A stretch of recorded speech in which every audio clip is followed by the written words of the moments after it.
Assalamu alaikum wa rahmatullahi wa barakatuh. Welcome back to Purely Islamic. बदर बिन सईद हाजिर है एक नई वीडियो के साथ। कभी हम किसी के ऐब देखते हैं और फौरन दूसरों को बताना शुरू कर देते हैं। हमें लगता है हम सच बोल रहे हैं, लेकिन हकीकत में हम एक बड़े गुनाह के करीब जा रहे होते हैं। आज एक बहुत खूबसूरत नसीहत सुनिए जो एक अजीम सूफी बुजुर्ग शेख सादी रहमतुल्लाह अलैह ने फरमाई।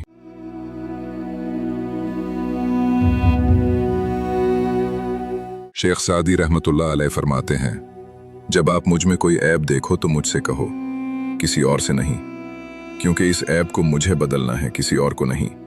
अगर तुम मुझसे कहोगे तो वो नसीहत कहलाएगी और अल्लाह के यहाँ अजर लिखा जाएगा। लेकिन अगर तुम यही बात किसी और को जाकर बताओगे तो वो गीबत कहलाएगी और तुम्हारे नामा अमाल में गुनाह लिख दिया जाएगा। सोचिए, कितनी बार ऐसा होता है कि हम किसी की इस्लाह करने के बजाय उसकी बुराई दूसरों के सामने बयान करते रहते हैं। याद रखिए, किसी की इस्लाह खामोशी से की जाती है और किसी की बदनामी लोगों के सामने। नसीहत इंसान को बेहतर बनाती है, जबकि गीबत मुआशरे में नफरत और दूरियां पैदा करती है।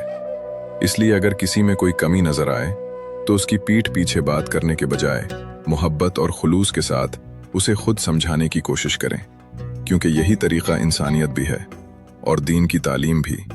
अगर ये बात आपके दिल को लगी हो तो इस वीडियो को लाइक करें और शेयर करें, ताकि ये खूबसूरत नसीहत ज़्यादा से ज़्यादा लोगों तक पहुंच सके।